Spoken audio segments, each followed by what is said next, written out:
Halo teman-teman semuanya, kali ini kita bakal rangkum alur cerita film The Curse dan Man's Prey yang dirilis pada tahun 2021 tahun ini. Bergenre supernatural thriller, film ini menceritakan seorang gadis anak yang sebatang kara. Nggak itu Haji.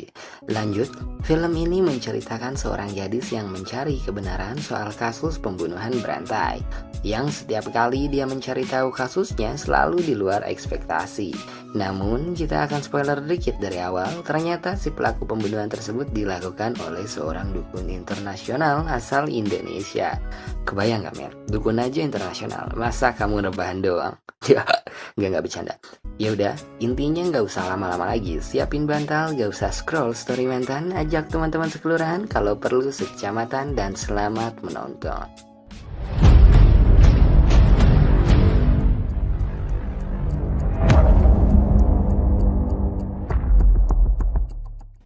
Scene dimulai di mana seorang pria yang baru saja pulang ke rumahnya. Dia adalah seorang direktur farmasi, kita panggil saja Direktur Kim.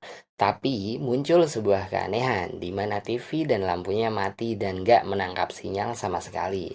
Namun Direktur Kim tak hanya diam saja, dia mengecek sekelilingnya di mana jendela rumahnya sudah terbuka. Sadar akan hal itu, Direktur Kim bergegas inisiatif untuk melihat sekelilingnya. Namun, saat Direktur Kim hendak kembali, dia menyadari ada seseorang di belakangnya. Karena ini sudah dianggap merusak properti orang lain, tanpa basa-basi Direktur Kim langsung melancarkan aksi Tom Cruise-nya. Namun, apa yang terjadi? Orang yang digendir sirahnya tadi tidak merasakan apa-apa dan muncul simbol tato dari tangannya. Si pria yang tadi digendir kepalanya seketika langsung membalas aksi Direktur Kim. Ngeri akan hal ini terjadi lagi, dengan gegas Direktur Kim meminta bantuan, tapi tiba-tiba di sisi lain, kita ditampilkan dengan scene polisi yang sedang menyelidiki kasus kematian Direktur Kim. Detektif yang bernama Long Kyu menjelaskan pembunuhan Direktur Kim sudah direncanakan karena tidak ada ciri-ciri pengerusakan jalan masuk dan tersangka masuk lewat pipa gas. Dan kematian Direktur Kim pun disebut keracunan kerang paralitik. Berbagi pengetahuan sedikit, karena kalau bagi-bagi duit itu beda rumah. Kerang paralitik adalah racun yang paling bahaya di antara racun kerang lainnya. Dan terungkap, orang yang menggigit Direktur Kim tadi, dia adalah orang yang sudah meninggal 3 bulan sebelumnya. Sontak seisi ruangan kaget. Namun atasan yang bernama Song Jun dengan tenang mengatakan seperti ini. Scene pun berganti di suatu stasiun radio. Reporter yang bernama Im Jin diundang untuk diwawancarai perihal buku yang dia buat yang menggambarkan suatu kebenaran, buku karangan misteri yang sedang terjadi ramai belakangan ini. Tiba-tiba ada seorang dukun yang menghubungi stasiun radio tersebut. Sontak si pembawa acara langsung mengangkat telepon tersebut dan si dukun langsung berbicara kepada reporter Im Jin, dalang yang telah membunuh Direktur Kim, yaitu si dukun tersebut, dan langsung mengajak bertemu reporter Im Jin di suatu tempat, yaitu Hotel Mountain House, melalui SMS yang dia kirimkan ke reporter Im Jin. Lihat kan, dukun aja bisa lo ngepak boy, diam-diam ngajak ngoyo. Setelah pulang dari stasiun radio, reporter Im Jin bergegas pergi ke kantornya dan disambut bawahannya yang bernama Yu Chan. Yu Chan ngebacot menjelaskan bahwa wawancara di radio tadi dianggap suatu rekayasa yang bisa meningkatkan penjualan buku reporter Im Jin. Dan Yu Chan pun langsung membawa seseorang kameramen magang yang bernama Jesse.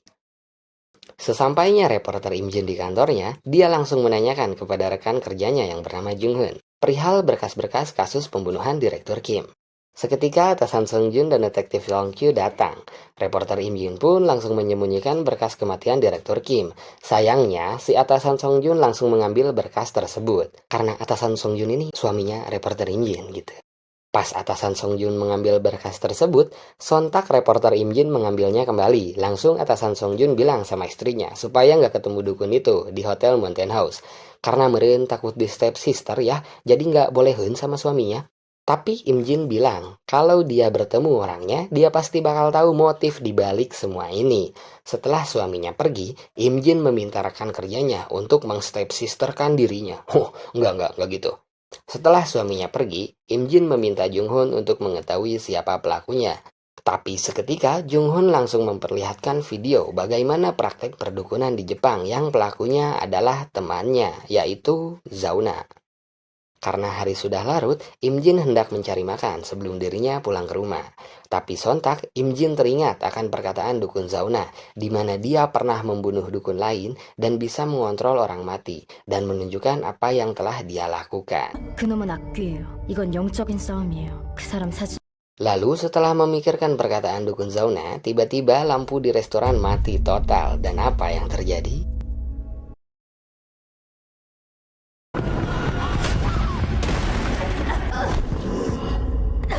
Tiba-tiba Im Jin diserang zombie. Pasti zombie akan menghabisi Im Jin. Datanglah Zauna yang membantu Im Jin. Tapi ternyata Im Jin hanya bermimpi dan mendapati dirinya yang sudah ada di Hotel Mountain House. Di situ para polisi menegaskan untuk supaya berhati-hati kepada Im Jin. Dan bawahan reporter Im Jin pun bilang dengan khawatir bahwa penonton live streaming wawancara Im Jin dengan si dukun sudah mencapai 20.000 view. Kalau sampai si dukun gak datang, iklan dan view bakal hilang nih. Di waktu yang bersamaan, detektif Long Kyu bilang ke atasan Song Jun melalui walkie-talkie bahwa ada pria mencurigakan. Setelah melihat itu, atasan Song Jun bilang ke istrinya supaya agar lebih berhati-hati kembali dan live streaming wawancara pun dimulai. 안녕하세요. 임진입니다. Kepada penonton, dia mengaku bahwa dia bernama Park Kyung Ho dan memberitahu identitas aslinya. Setelah tim polisi melacak, ternyata dia dikabarkan sudah menghilang. Park Kyung Ho juga mengakui bahwa dialah dalang dari semua ini. Tapi, karena orang lain tidak percaya, dia bilang dia bisa membuktikannya. Park juga bilang kepada semuanya bahwa dia bakal melakukan 3 tahap serangan lagi. Yang pertama akan terjadi kepada direktur farmasi yang bernama Kim Min. Kim Min pergi ke pasar. Yang kedua dan yang ketiganya pun juga sama, akan terjadi hal-hal yang mengerikan kepada semua pihak farmasi. Namun, dia menegaskan bahwa supaya ini nggak berlanjut, ada satu cara supaya kejadian ini tidak berlangsung terus, yaitu meminta maaf kepada semua pihak. Dan permohonan permintaan maaf tersebut harus disaksikan oleh reporter Im Jin, mengingat dia seorang reporter ya, dan dia juga bisa membaca karakter seseorang. Tapi, sembari menjelaskan semuanya, Park langsung menyanda Im Jin. Melihat hal itu, suaminya memerintahkan anak buahnya untuk menolong istrinya. Dengan gegas, semua polisi dan reporter pun mengikuti si dukun masuk ke dalam lift. Sesampainya di lobi, Park pun dikepung dan Im Jin masih menjadi sandranya. Namun tiba-tiba simbol di tangan Park muncul dan Park melepaskan Im Jin. Lalu Im Jin menanyakan perihal tersebut. Dan Park menjawab bahwa Im Jin harus mencari tahunya sendiri. Park pun terdiam percis seperti zombie yang ada di awal tadi. Scene berganti, Yu dan Im Ji pun langsung bergegas menemui Profesor Cho Jung Hoon dan menanyakan perihal zombie yang ia temui. Profesor menjelaskan bahwa mereka para zombie yang dikendalikan memiliki keahlian berbicara seperti layaknya manusia. Jung Hoon juga mengatakan bahwa simbol di tangannya zombie-zombie tersebut berasal dari Indonesia. Setelah itu, Q menanyakan, kenapa bisa begitu yakin dengan Indonesia? Karena mengingat negara kita jauh dengan Korea Selatan. Ya, sejauh kamu dan aku lah. Lalu Profesor menjawab bahwa simbol itu sebenarnya adalah bahasa dari Indonesia. Dan terungkap bahwa di zombie yang pertama terdapat simbol yang bisa kita artikan balas dendam pertama. Dan di simbol zombie yang kedua yaitu Park terdapat simbol yang bisa diartikan menarik perhatian. Ketika Im Ji dan Kyun mengulang tarik mendengarkan Profesor berbicara, dengan tiis Profesor tersebut mengatakan bahwa dalang dibalik semuanya adalah dukun. Dukun? Gak pakai lama, Profesor pun mempraktekkan apa yang dilakukan si dukun. Mengambil tanah dari seseorang yang telah meninggal, lalu mencampuri tanahnya dengan darah dan melempar itu ke dalam lumpur. Lalu Im Jin pun membenarkan perkataan si Profesor. Karena dari hasil yang Im Jin selidiki juga, zombie Park pun ketika runtuh jatuh seperti lumpur. Langsung Profesor pun memberitahukan praktek yang selanjutnya, di mana si dukun membuat patung dari tanah liat yang diberikan mantra dengan rambut dan kuku dari orang yang telah meninggal tersebut. Dan terjadilah zombie itu. Mendengar perkataan Profesor, Im Jin pun teringat perkataan Park. Kalau memang ini benar, berarti besok si dukun bakal melancarkan aksinya. Scene berganti, di mana seseorang yang memakai tudung sedang berjalan di luar gedung farmasi. Tanpa basa-basi, pria tersebut langsung menyerang para polisi di sana. Tak lama, seluruh polisi pun mendatanginya dengan gegas dan menabrak Jesse sang kameramen magang. Di sisi gedung farmasi lainnya, Im Jin melihat segerombolan orang-orang bertudung dan langsung menerobos masuk gedung farmasi dan mengarah ke lantai atas. Dengan sedikit informasi, atasan Song Jun langsung bergegas membawa petinggi farmasi pergi ke basement dan meminta mematikan semua lampu gedung ke anak buahnya supaya tidak bertemu langsung dengan segerombolan zombie-zombie tersebut. Sesampainya di basement, Song Jun menyuruh Kim In Suk, petinggi farmasi, untuk memasuki mobil dan pergi menjauh dari tempat ini. Apesnya, semua zombie mengejar dan mencuri semua taksi yang ada di luar basement. Di tengah aksi kejar-kejaran, Im Jin dan Yu Chan, si anak buahnya itu, dengan semangat merekam aksi kejar-kejaran tersebut. Memang ya, si Yu Chan ini yang ada di otaknya cuman cuan, cuan, cuan gitu terus.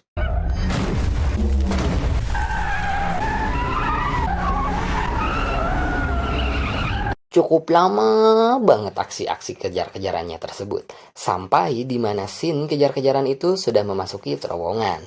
Zombie-zombie tersebut mendekat dan langsung ngegabruk ke mobilnya Kim In Suk yang berada Song Jun juga di dalam mobil tersebut. Setelah aksi kejar-kejaran di dalam terowongan, barulah Song Jun bisa mengatasi mobil-mobil zombie tersebut. Tapi apesnya, Im Jin dan Yu Chan gak bisa ngikutin mobil Song Jun, karena jalannya tertutup mobil-mobil zombie yang tadi dikalahkan Song Jun. Tapi begitu zombie itu tahu mobilnya yang sudah tidak bisa dipakai, mereka lanjut mengejar Song Jun. Im Jin dan Yu Chan pun ikut maraton mengejar mobil Song Jun suaminya. Sesampainya di luar terowongan, Song Jun dan supirnya pun kewalahan dan terluka parah. Akhirnya pun ketua farmasi Kim diambil dan dibawa oleh zombie-zombie itu. Setelah mengambil ketua farmasi Kim, zombie-zombie itu pun runtuh. Im Jin pun bergegas menghampiri mobil dan melihat sang suami telah terinfeksi. Tapi pasti bertanya-tanya nih, loh kok bisa seorang dukun Indonesia mengontrol mayat-mayat Korea? Dan kenapa si profesor juga bisa tahu soal praktek santet? Kalem. Saya sendiri pun penasaran ya pada awalnya. Namun sebelum scene kejar-kejaran zombie tersebut, profesor sempat menyelidiki kasus perusahaan Sungri Farmaceutical yang dimana ini adalah cikal bakal permasalahan ini.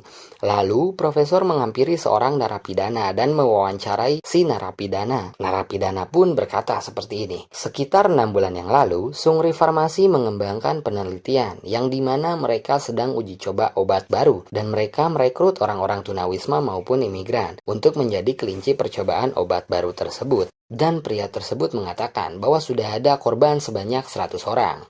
Balik lagi ke adegan di mana saat suami Im Jin terinfeksi dan dirawat di rumah sakit. Im Jin pun bertanya kepada si profesor, bagaimana cara menyembuhkan suaminya, yaitu atasan Song Jun. Namun profesor menjawab, tidak ada cara lain selain membunuh dukun tersebut atau mencoba berbicara untuk menghentikan kutukan tersebut.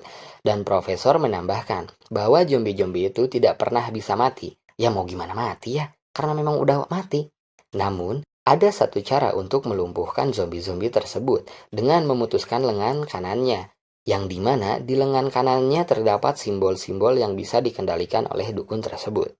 Lalu profesor menambahkan informasi bahwa sebulan sebelum kejadian para tunawisma dan imigran meninggal, profesor sempat bertemu dengan seseorang pria asal Asia Tenggara. Sudah pasti dan tidak lain pasti Indonesia. Im Jin pun teringat akan praktek perdukunan itu, di mana dengan mencampuri darah dan tanah. Teringat akan hal itu, mereka berpikiran dan menyimpulkan bahwa makam atau kuburan orang-orang yang menjadi zombie itu adalah gedung farmasi sebelumnya, yang dimana bisa kita simpulkan si dukun ada di gedung tersebut. Gak pakai lama, mereka pun bergegas dan membentuk menjadi 2 tim. Tim yang pertama bergegas menuju gedung uji klinis, dan tim yang kedua mencoba mencari tahu data keluarga yang mengikuti uji coba tersebut. Tim pertama mulai memasuki gedung, namun Im Jin pun terkaget melihat ada simbol baru di sana. Tanpa diduga, mereka pun diserang oleh zombie. Pada awalnya, zombie itu hanya 1. Namun, setelah menembak lengan zombie tersebut, mereka pun banyak berdatangan. Melihat hal itu susah ditangani, mereka pun berlari sampai di mana Im Jin tertangkap oleh si zombie. Tapi tanpa diduga, Zauna pun membantu Im Jin. Diam-diam, Zauna mengikuti Im Jin. Dan scene berganti di mana Imjin dan Zauna sedang ngahulang tarik. Dan akhirnya hari yang dinantikan pun telah tiba. Imjin pun mendengar bahwa Direktur Lee sudah mati bunuh diri. Perihal dia adalah korban selanjutnya. Mendengar hal itu, korban selanjutnya Direktur Bian mencoba menghubungi perusahaan Imjin agar supaya Direktur Bian cepat-cepat diwawancarai dan ingin meminta maaf. Mengingat dia adalah korban selanjutnya yang bakal dibunuh oleh si dukun asal Indonesia ini. Kembali kepada scene di mana Zauna sedang menginvestigasi gedung farmasi sebelumnya dengan polisi. Zauna pun pergi bersama polisi ke tempat simbol yang baru, di mana simbol tersebut ditemukan oleh Imjin dan Detektif Q. Zauna pun bergegas untuk menghapus simbol tersebut. Namun setelah dihapus, Zauna dan polisi pun terkaget bahwa simbol yang ada di dinding itu menghilang bersama temboknya. Oke, berarti bisa disimpulkan bahwa simbol yang ditemui oleh Imjin dan Detektif Q itu adalah segel pembatas. Di waktu yang bersamaan, Direktur Bian pun memulai sesi wawancara dan dipertontonkan kepada semua orang. Namun, Direktur Bian terlihat seperti tidak bersungguh-sungguh meminta maaf. Imjin pun mencoba merayu Direktur Bian agar bisa meminta maaf dengan sungguh-sungguh. Namun, Direktur Bian hanya mengelak dan membantah pernyataan dari Imjin. Dalam waktu yang bersamaan, Profesor mengirimkan berkas-berkas atau data yang mengikuti uji coba klinis tersebut dan mengirimi informasi soal data Jessie mengikuti uji coba klinis itu. Ketika Imjin melihat data informasi Jessie di handphonenya, Jessie pun mengamuk kepada Direktur Bian dan terlihat kesal melihat permintaan maaf yang tidak bersungguh-sungguh. Namun Imjin pun melihat tanda simbol di tangan Jessie. Lalu Jessie pun marah mengejar Direktur Bian. Di saat yang bersamaan, Zauna dan polisi memasuki dinding yang tadi tertutup simbol itu dan mendapati seorang dukun sedang melancarkan aksinya. Namun di sisi lain juga, Jessie sudah mendapati dan memergoki Direktur Bian. Tapi saat Jessie akan menyentuh Direktur Bian, Zauna pun bergegas menghapus kutukan itu dengan memegang kepala si dukun. Dan tubuh Jessie pun berubah menjadi lumpur. Tanpa diduga, anak dari sang Direktur Bian mengambil lumpur tersebut yang dibalut dengan tisu dan seolah-olah sedang menolong sang ayah yang tidak jadi dibunuh oleh Jessie. Namun di balik tindakannya ada maksud lain, yaitu si anak ingin membunuh ayahnya tersebut agar kekuasaan perusahaannya bisa diberikan kepada anaknya itu. Namun hal itu direkam oleh Imjin dan dipertontonkan kepada semua orang. Scene pun berganti, di mana Imjin dan Zauna sedang berada di rumah sakit, dan Zauna menceritakan semuanya kepada Imjin. Ketika sedang menghapus kutukan si dukun, Zauna bilang bahwa sang dukun berkata, "Kamu jangan pernah mengamalkan ilmu yang kamu miliki, jika ingin orang yang dicintai kamu selamat." Karena saat Zauna menyentuh dukun tersebut, terlihat adegan dukun itu sedang bersama anaknya. Setelah bercerita, kita dipertontonkan dengan Song Jun yang sudah sehat dan sedang ditengok oleh rekan-rekannya. 3 bulan kemudian, Imjin dan Zauna menemui Myun, yaitu anak si direktur yang tadi, anak si Direktur Bian, dan memberitahukan bahwa Myun harus melanjutkan permintaan maaf tersebut untuk menggantikan ayahnya. Dan juga skrip yang Myun buat pada saat permintaan maaf Direktur Bian itu terlalu jahat. Sedikit informasi, Myun sudah dibebaskan dari penjara karena tidak terdapat cukup bukti yang kuat saat membunuh ayahnya. Lanjut, jika Myun menolak untuk melanjuti permintaan maaf, Imjin dan Zauna pun akan membeberkan bukti-bukti kuat kepada media dengan barang-barang yang mereka temukan, bahwasanya Myun berasal dari Cina dan beberapa bukti yang terkait. Selanjutnya, scene diakhiri dengan segerombolan imigran yang diberi upahnya. Namun, ketika seorang imigran asal Cina diberi upahnya, dia mengamuk karena upahnya tidak sesuai. Ketika si imigran Cina ini pulang, dia mendapati simbol mantra dukun asal negaranya. Dan dia pun berterima kasih lalu bersujud syukur. Dan film pun berakhir. Cukup sekian ya film hari ini, karena Mimin juga sudah jungat-jungat sirahnya ini teh. Kesimpulan dari film ini, janganlah kamu ngariripuk orang lain, karena bisa saja orang tersebut mempunyai dendam. Dikulum dikunyah. Assalamualaikum semuanya. Bagi subscriber yang belum meng-subscribe, itu namanya bukan subscriber. Buat orang yang belum subscribe, silahkan subscribe dulu dan aktifkan lonceng di pinggir tombol subscribe itu, karena jika tidak, kita nggak bakal kenal. Seperti peribahasa ya, tak kenal maka tak tuntuang. Assalamualaikum warahmatullahi wabarakatuh.